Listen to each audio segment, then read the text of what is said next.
Bom dia.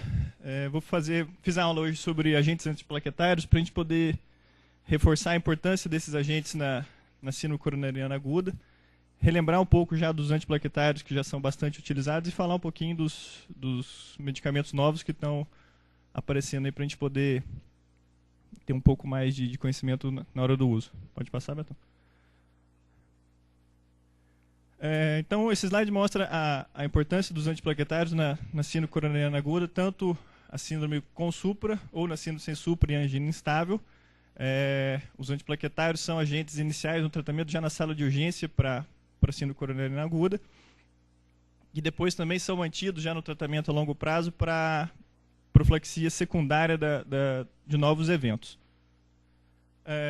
Lembrando um pouquinho da ativação plaquetária, para a gente poder entender o mecanismo dos medicamentos, a gente sabe que quando ocorre a ruptura de uma placa,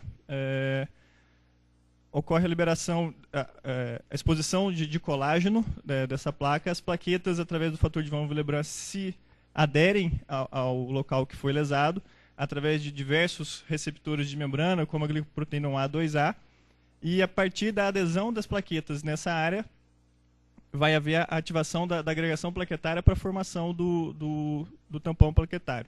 Então, à medida que as plaquetas vão se unindo, vai havendo a liberação de trombina, ADP, 5-HT, tromboxanos, todos mediadores da agregação plaquetária, que culmina com a formação do tampão plaquetário. Os mecanismos pela ativação, que se dá a ativação plaquetária são mediados por receptores. São diversos receptores, os mais importantes, os receptores de ADP, que vão combinar com a ativação da glicoproteína 2B3A. Receptores de colágeno, trombina e tromboxanos, que também culminam com a ativação da glicoproteína 2B3A. E a fosfodiesterase, que aumenta o AMP cíclico, também todos culminam com a ativação da via final, que é o receptor da 2B3A. E a gente vai ver que os diversos medicamentos que nós temos disponíveis vão bloquear esses diversos receptores para que a agregação plaquetária seja inibida. Isso daqui é a foto de um tampão plaquetário, que é justamente aquilo que a gente está tentando evitar que aconteça. Dessa forma, os diversos medicamentos que nós temos para esse fim são os antagonistas do receptor da ADP, os tianopiridínicos, diclopidina, clopidogrel, prasugrel e aqui mais recentemente o ticagrelor, os inibidores da COX, que é a aspirina, os inibidores da fosfodiesterase, que é o dipridamol, e os inibidores da glicoproteína 2B3A, o tirofiban, o eptifibatide e o aximab. Não vou falar de todos eles, vou falar dos mais importantes, daqueles que a gente mais usa na nossa prática diária para não se estender muito a aula. O primeiro dele, já o famoso AS, o medicamento que a gente mais utiliza. Ele interfere na síntese dos eicosanoides através da inibição da COX-1 e vai bloquear a produção do tromboxano A2. Esse é o mecanismo de ação dele. Então, voltando àquele slide anterior, a inibição da COX-2 pela aspirina interfere na síntese do tromboxano A2, não vai haver ativação do receptor e não vai ter a ativação final da glicoproteína 2B3A. Esse slide é um slide comparativo da era pré-aspirina com a era pós-aspirina e depois a associação da aspirina com a heparina. A gente vê que antes do advento da aspirina, a mortalidade na síndrome coronariana sem supra de ST era bastante elevada, cerca de 20% a 30%. Com o início da terapia com AS, essa redução foi de cerca de 50%, a incidência de eventos passou para 10% a 15%, e tivemos uma redução adicional de cerca de 40% quando foi introduzida a terapia combinada de AS com heparina não fracionada no final dos anos 80, com uma incidência de óbito nos primeiros 30 dias em torno de 8%. Esse slide mostra diversos estudos que compararam a aspirina com o placebo em angina instável e infarto agudo do miocárdio. A gente vê que houve uma redução em todos os parâmetros avaliados, morte ou infarto, reclusão ou infarto isolado e morte isolada, todos eles com um P bastante significativo, demonstrando aí o benefício da aspirina na síndrome coronariana aguda em relação ao grupo placebo. Um outro ponto que gera às vezes certa confusão é qual dose de aspirina usar. Tem vários estudos, cada um utilizando uma dose. Esse trabalho foi uma meta-análise com diversos trials que usaram essas doses de aspirina, e a gente viu que a dose que há o maior benefício foi a dose entre 75 e 150, que é o que a gente usa hoje, a dose em torno de 100 miligramas. É a dose que mais reduziu o evento em pacientes vasculares de alto risco. Um outro grande estudo também, o Anti-Thrombotic Trials, o ATT, utilizou a aspirina na prevenção primária e secundária de doenças vasculares, através também de uma meta-análise. E a gente vê que houve um benefício da aspirina também em quase todos os subgrupos analisados. Infarto não fatal, morte de por doença coronariana, AVC não fatal. Somente na morte por infarto que não houve benefício, a aspirina foi até pior. E na mortes vasculares de outra causa que não o infarto. Todos esses houve benefício da aspirina, no caso aqui da prevenção primária. O outro agente, a ticlopidina, ela provoca uma inibição reversível do receptor P2Y12 da ADP.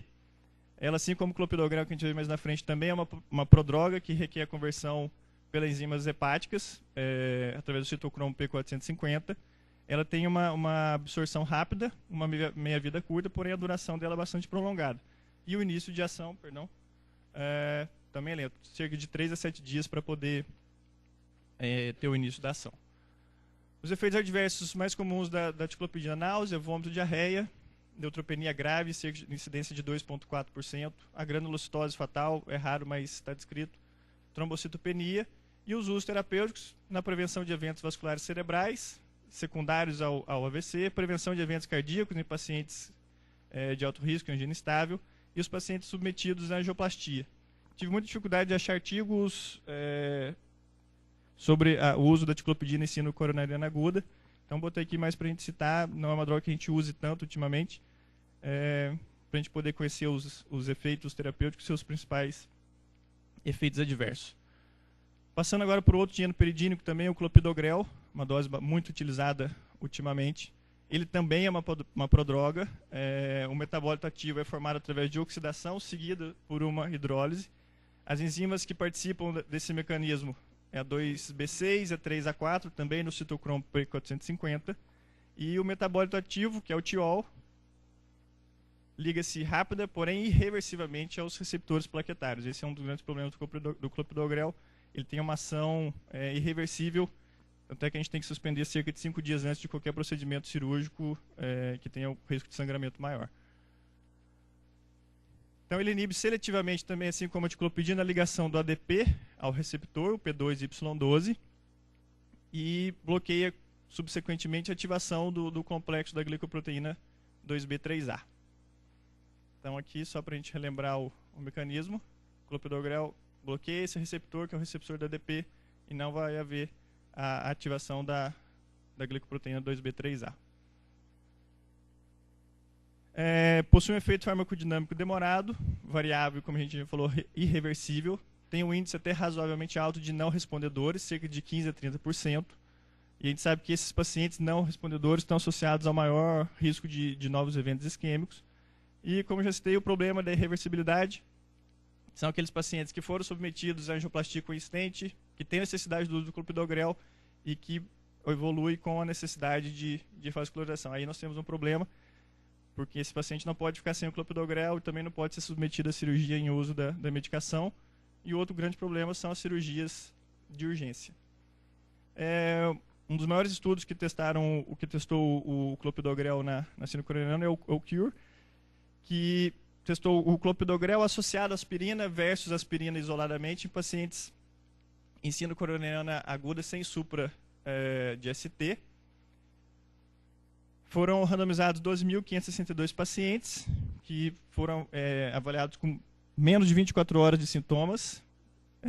Eles foram divididos em 2 grupos. 6.259 pacientes receberam clopidogrel na dose de ataque, mais a manutenção de 75 mg dia, e a dose de aspirina entre 75 a 325, de acordo com o critério estabelecido pelo médico.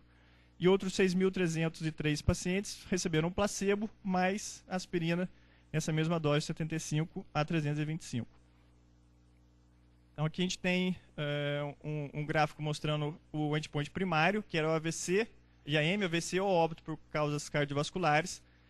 De amarelo, a curva do clopidogrel mais aspirina. Em vermelho, a curva só da aspirina com placebo.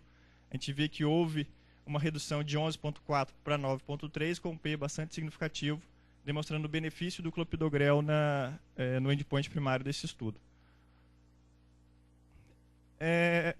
Quando ele usa o gráfico em 30 dias, o mesmo endpoint primário, mas em 30 dias, em amarelo o clopidogrel com aspirina, a gente vê que o efeito do clopidogrel é um efeito sustentado. Ao longo desses 30 dias, a redução do evento ela se mantém também com P bastante significativo. Então, o clopidogrel tem um efeito, já nas primeiras horas ele demonstra o benefício, e esse efeito também é um efeito sustentado, um efeito mantido ao longo do tempo. Quando ele demonstra os diversos subgrupos, a gente vê que em todos os subgrupos houve o benefício do clopidogrel com relação ao placebo, independente do sexo, idade, presença ou não de elevação do segmento ST, elevação de enzimas ou não na entrada, o grupo do diabético, pacientes de baixo, médio e alto risco, todos esses grupos se beneficiaram com o uso do clopidogrel em relação ao placebo. Com relação aos sangramentos, a gente percebe que houve um aumento na incidência de sangramentos maiores, com necessidade de transfusão de pelo menos 2 bolsas de sangue, porém não foram sangramentos fatais. Aqui o P de 0,13 não houve diferença significativa, porém houve um aumento nos sangramentos não fatais, o P de 0,002, sendo que o sítio mais comum de sangramento foi o trato gastrointestinal. Um outro estudo que testa também a associação de clopidogrel aspirina versus aspirina sozinha foi o Carisma, que testou, ele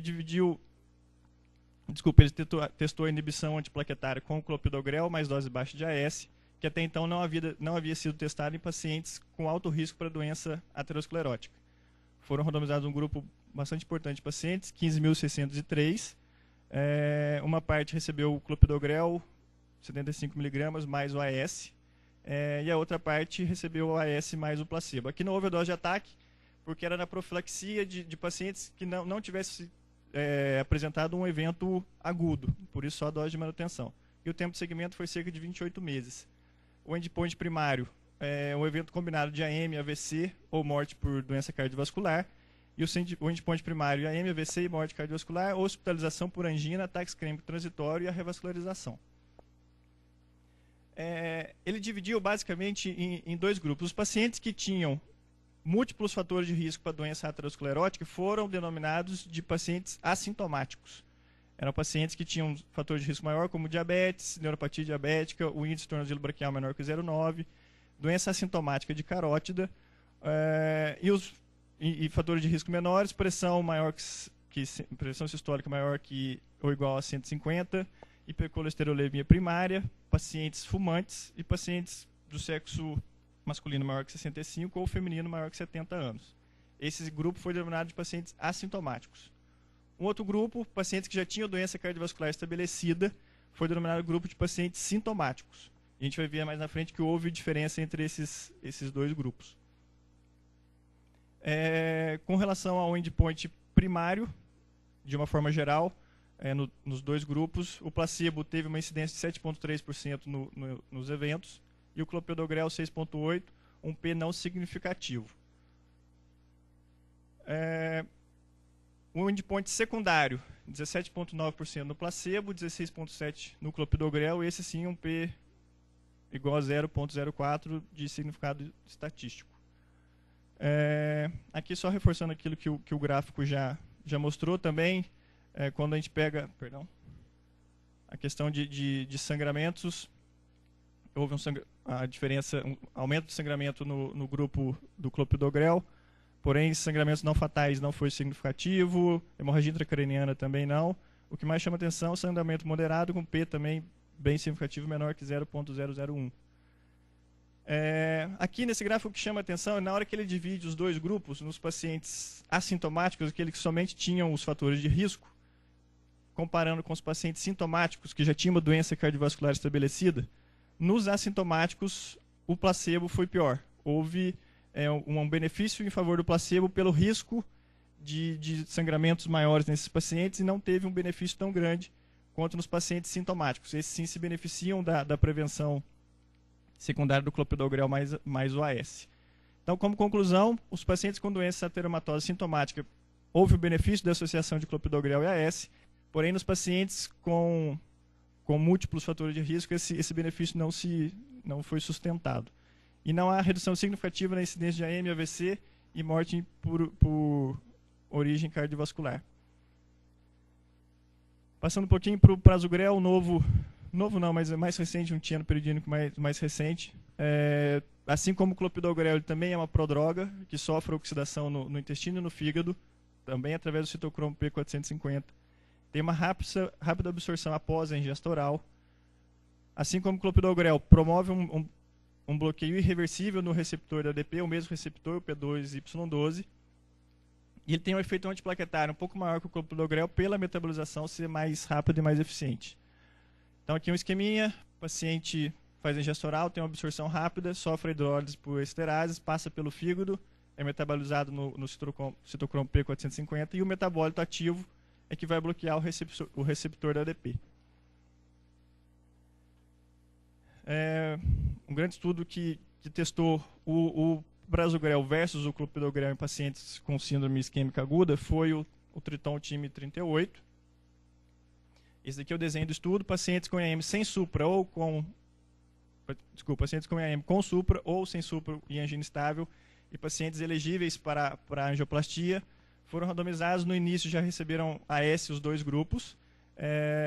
Depois eles foram divididos em clopidogrel, também a dose de ataque de 300, mais 75 de manutenção, ou para o grupo do prasugrel, 60 mg de ataque e a manutenção de 100 mg. A duração média foi de 12 dias, esses são os endpoints. Aqui entrou a trombose existente no endpoint primário e com relação à segurança foi testado o sangramento maior pela classificação do time e os sangramentos com risco de vida. Então, a comparação do endpoint primário, em amarelo prasugrel, em azul clopidogrel, redução de 12,1 para 9,9 eventos do endpoint primário, um P bastante significativo, demonstrando o benefício do clopidogrel aí ao longo do período de análise com relação ao endpoint primário. Esse gráfico compara o benefício do clopidogrel se ele também é um benefício sustentado ao longo do tempo. A gente vê que logo nas primeiras horas de efeito ele já se mostra superior ao clopidogrel e esse benefício é mantido aí ao longo dos dias, mostrando que ele é superior no clopidogrel ao longo de todo o período do tratamento. O P significativo nos dois casos. Com relação à trombose de stent, foram 12.844 pacientes que foram submetidos à angioplastia e houve uma redução de trombose entre stent de 2,4 a 1,1 em favor do grupo do prasugrel, com o P também bastante significativo. E aí vem a grande pergunta, que é eficaz a gente sabe, que é melhor que o clopidogrel a gente sabe, mas e a segurança? Será que ele aumenta sangramentos? Então foi testado também a incidência de eventos adversos. Aqui ele compara o benefício do clopidogrel com os sangramentos. Então houve uma redução de 138 eventos no endpoint primário, porém houve um aumento de 35 eventos adversos. Esses eventos são sangramentos maiores pela classificação do time. E aí a gente entra no Net Clinical Benefit, que é a relação entre o benefício e os eventos adversos desse medicamento. É mais ou menos a relação custo-benefício. Será que vale a pena correr o risco em favor do benefício dessa medicação? Então, o trabalho chega à conclusão de que há o benefício de se usar a medicação. Para cada 1.000 pacientes, a gente reduz 23 quadros de AM, porém a gente tem apenas 6 quadros de sangramento maior. Então vale a pena, o Net Clinical é a favor do uso do prasugrel. Então, como conclusão, o prasugrel versus o clopidogrel, houve uma redução significativa no endpoint primário, que é morte por origem cardiovascular, e AM e AVC, redução de 19%, trombose existente, redução bastante importante, 52%, e redução de 24% no IAM. É um benefício precoce, como a gente viu, um benefício sustentado, porém houve um aumento significativo nos sangramentos maiores, cerca de 32%, mas o benefício clínico é significativamente favorável ao uso do clopidogrel. Aqui um gráfico só comparando, quando não existia tratamento nenhum, quando surgiu a aspirina, quando foi associada ao clopidogrel a aspirina, e agora comparando o prasugrel mais aspirina. A gente vê que em todas essas etapas há uma redução importante de eventos isquêmicos, redução de 22% comparando o placebo com a aspirina. Quando se associa o clopidogrel, redução de 20%, e agora o AS mais o prasugrel, redução de 19%. Porém, a gente percebe que houve também, na mesma proporção, um aumento dos sangramentos maiores.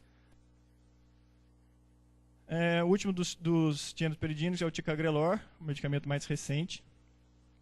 Também é um antagonista, porém, diferente dos outros dois, é um antagonista reversível do receptor do P2Y12. Uma outra diferença, ele não é uma prodroga, assim como os outros, não requer ativação metabólica, tem rápido início dos efeitos inibitórios sobre o receptor, provoca uma maior inibição antiplaquetária que o clopidogrel.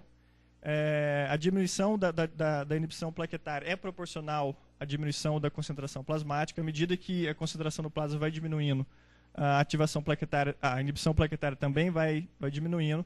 E por ele ser reversível, o desaparecimento dos efeitos é bem mais rápido do que o clopidogrel. Então, o estudo que testou o clopidogrel, o ticagrelor versus o clopidogrel foi o Plato, que ele testou em pacientes tanto com síndrome isquêmica aguda com ou sem supra. O início dos sintomas também a menos de 24 horas. O critério diagnóstico nos pacientes sem supra são alterações eletrocardiográficas compatíveis com a isquemia, ou alteração de marcadores de necrose, ou presença de fatores de risco. E nos pacientes com supra, um supra maior que 1 milímetro em duas derivações contíguas, BRE novo, ou pacientes que têm a intenção de se realizar a angioplastia primária. Todos esses foram randomizados. Então, esse slide mostra o desenho do estudo. Então, pacientes com ou sem supra, randomizados com menos de 24 horas de sintomas, foram selecionados 18.624 pacientes.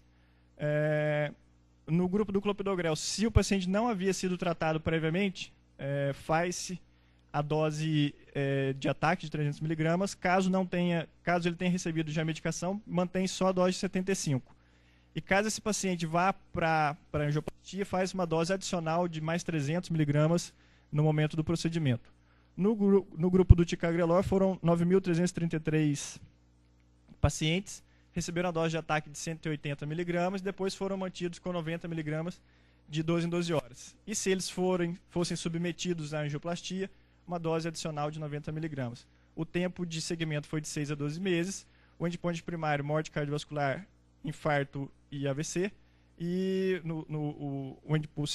o primário safety endpoint, que é eles avaliaram o número de sangramentos maiores. Então aqui ele compara o endpoint primário, em amarelo o ticagrelor, em azul o clopidogrel, redução de 11,7 para 9,1, com um P bastante significativo. Porém, na hora que ele compara a presença de sangramentos, a redução o ticagrelor teve uma elevação discreta de 11,58 contra 11,20 do clopidogrel, um P não significativo. Então, aqui, reforçando aquilo que a gente já viu, o endpoint primário houve uma diferença importante. Os endpoints secundários, que é morte por urgência cardiovascular, infarto ou AVC também, houve uma redução. Quando ele pega isoladamente só o infarto, se essa redução se mantém, morte por causas cardiovasculares também se mantém. No AVC não houve benefício.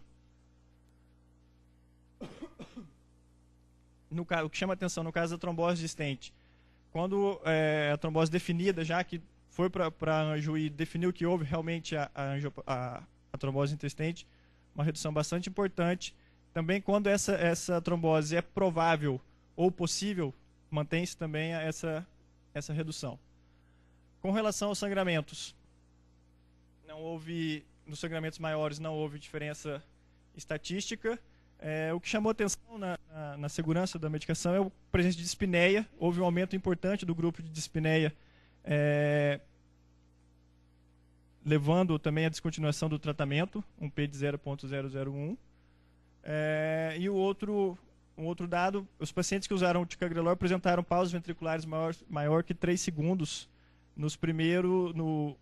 logo que iniciou o tratamento. Porém, após 30 dias da medicação, esse efeito desapareceu e não foi um efeito que teve que causar a interrupção do tratamento. Então, as conclusões do ticagrelor: pacientes com síndrome isquêmica com ou sem supra, tratados com o ticagrelor, quando comparados com o clopidogrel, apresentam uma redução estatisticamente significativa na taxa de morte por causas vasculares e AM ou AVC, e não houve aumento na taxa de sangramentos maiores, porém um incremento na taxa de sangramentos não fatais. E, por último, o tirofiban, que é um antagonista dos receptores da glicoproteína 2B3A, via final da ativação plaquetária, através da ligação do fibrinogênio do fator de Van Willebrand à proteína da membrana. Ele impede que essa ligação ocorra. Voltando àquele gráfico, aquele slide do começo, ele vai atuar aqui inibindo esses receptores. O estudo que testou, que comparou o tirofiban com aspirina foi o PRISM, em pacientes com angina instável. Então, os pacientes randomizados tinham um diagnóstico de angina instável através de evidência eletrocardiográfica, elevação de marcadores de necrose, ou história prévia de AM, revasc ou angioplastia. Todos os pacientes, que foram 3.232, receberam AS antes da randomização e por 48 horas após. A dose do tirofiban foi uma dose de ataque de 0,6 microgramas quilo minuto por 30 minutos e depois 0,15 microgramas quilo minuto por 47 horas e meia. Os pacientes com heparina não fracionada receberam 5.000 unidades em bolos EV e depois manutenção de 10.000 unidades EV por 48 horas. O endpoint primário era a composição entre morte, angina morte, infarto ou angina refratária ao final das 48 horas da infusão, e o endpoint secundário era morte, AM ou angina refratária em 7 dias. Aqui, só de curiosidade, um slide mostrando o coagulograma. O tirofiban manteve-se estável no TTPA, já a heparina teve uma elevação e o decréscimo ao longo dessas 48 horas. O tirofiban, então, não alterou o TTPA. Esse gráfico mostra o benefício em relação ao endpoint primário, a mortalidade. No grupo só da heparina, com relação ao tirofiban, houve uma redução estatisticamente significativa, P de 0,02, ao longo dos 30 dias da randomização. Aqui ele compara os endpoints em 48 horas, 7 dias e 30 dias. A gente nota que já com 48 horas há uma redução significativa nos endpoints primários, na isquemia refratária. Porém, com 7 dias, o endpoint primário não houve alteração significativa. E ao final dos 30 dias do estudo, também o endpoint primário não houve redução. Porém, quando analisa só morte, houve uma redução no P de 0,02 nos 30 dias de análise. Aqui, presença de sangramentos, não houve diferença significativamente estatística, somente aqui uma trombocitopenia, plaquetas menor que 9.000 ou plaquetas menor que 50.000. O P foi de 0,04, então demonstrando que houve um incremento em caso de trombocitopenia em pacientes com o uso do tirofiban. Então, acho que de conclusão, o objetivo era reforçar um pouco já do conceito que a gente tinha dos antiplaquetários que já são usados previamente e mostrar um pouquinho das novas terapêuticas que estão disponíveis ultimamente. Obrigado. Muito obrigado, Bruno. Vou começar aqui pelo William. Obrigado pela deferência. Achei bom, você trouxe aí os novos medicamentos, que ainda são uma novidade. Principalmente no serviço público, ainda vai ser uma realidade um pouquinho mais para frente, devido ao alto custo. E a gente aprendeu a usar a ticlopidina também no começo da história do clopidogrel, porque o clopidogrel era muito caro, a ticlopidina era mais barata. E como você mostrou, a ticlopidina demora o início de ação dela. Então a gente usava o clopidogrel na fase aguda, paciente internado, e muitos pacientes iam para casa com a manutenção na ticlopidina. Hoje o clopidogrel reduziu o custo, então praticamente a gente usa o clopidogrel para todos os pacientes. E eu fico me pensando se não vai acontecer a mesma coisa que agora com o plasogrel, usar o plasogrel na fase aguda e depois transferir para o clopidogrel, porque o paciente vai ter condição financeira de adquirir o clopidogrel e vai ser difícil manter o plasogrel, ou o ticagrelor, que parece ser uma droga até superior ao plasogrel, principalmente no quesito sangramento, né? Você misturou um pouquinho também, porque você colocou no meio da apresentação prevenção primária e prevenção secundária. Então, aspirina, prevenção primária, parece que em mulheres não é aquilo que se esperava inicialmente, né? E o clopidogrel também na prevenção primária de alto risco também deu resultado negativo. Mas achei boa a sua apresentação e mais nada a acrescentar. Andrei. Bruno, eu concordo totalmente com o William. Eu acho que talvez se você tivesse focado um pouquinho mais em poucos, teria sido mais fácil. Você fez uma apresentação bastante desafiadora, a gente falar de um monte de coisa diferente. Só para depois, se você quiser, a gente pode sentar e olhar coisa por caso, porque vai ficar muito extenso, né, ficar discutindo. Mas tem algumas observações que eu queria comentar com você. Aquele gráfico, se você puder, Beto, colocar aquele gráfico do odds ratio do Curie. Então, esse gráfico, você concluiu no final que o grupo assintomático não teve benefício, a tendência até a prejuízo, e o sintomático teve benefício. Essa é uma análise muito comum, mas ele não é correto. Esse estudo ele não permite essa análise. O que você pode talvez deduzir, isso aí é uma análise chamada análise de heterogeneidade. Por que não permite? Porque você não deu chances iguais para esses dois grupos. Esses pacientes eles não foram aleatorizados para comparar. Então vamos comparar especificamente um pareado com o outro. Então, como você não deu chances iguais, o resultado não necessariamente são diferentes por conta do tratamento. A segunda coisa que você tem que observar aí é como o desvio padrão, como o N dos dois grupos é muito parecido, o desvio padrão do grupo assintomático é enorme. O que é que isso quer dizer? Significa que provavelmente nesse grupo você tem doente de todo tipo, tem do mais grave ao menos grave. É que o seu critério de seleção para a inclusão foi muito melhor na doença sintomática do que na doença assintomática. Olha que o desvio padrão dos sintomáticos é bem curtinho. Então, você pode sugerir, com uma hipótese, que um dos problemas do estudo foi o critério de inclusão dos pacientes assintomáticos, que incluiu desde pacientes que precisavam até pacientes que não precisavam. Por isso que ficou assim. E só para concluir mais uma coisa, o ticagrelol não é tianoperidínico. A razão dele não ser tianoperidínico é que ele não usa justamente ele não bloqueia a via de ativação do ADP. Na proteína P2Y12 você tem o locus de ativação da ADP, da adenosina, que é onde o clopidogrel, o prasugrel, a ticlopidina, onde eles bloqueiam. E aconteceu, não foi planejado, mas aconteceu quando foram descobrir o ticagrelol, que ele bloqueia uma outra região. É chamado bloqueio alostérico, não homostérico, ou seja, ele bloqueia uma região e faz com que a proteína não funcione. E isso tem implicações. Eles chamam isso de CPTP, ou seja, ciclopentiltriazolpirimidina, é uma nova classe que estão criando para isso. As implicações dizem respeito à maneira como ele funciona. Ele é um pouco agonista. Por exemplo, ele pode funcionar um pouco como adenosina, dando pausas sinusais, bradicardia, ele pode causar dispneia. Ele tem alguns efeitos deles que não são exatamente igual que você teria, ou parece ser mais potente do que o que teria o clopidogrel. Isso é uma possibilidade. E a outra coisa é que essa perda de ação dele, embora ele não seja o bloqueio definitivo, leva 5 dias. Você, para ter uma redução abaixo de 10% da agregação plaquetária, você leva 5 dias. Então, a expectativa que a gente tinha é que, como você tem que usar 2 vezes ao dia, é que você, iniciando o ticagrelol, se o paciente fosse cirúrgico, você suspenderia, no outro dia operaria. Isso não é verdade. Isso você precisa ter uma publicação no Circulation, um sujeito chamado Grumer, que avaliou isso, avaliou o tempo de resposta. O clopidogrel em 7 dias perde o efeito, o ticagrelol em 5 dias. Muito bem. Obrigado, Bruno. Muito interessante.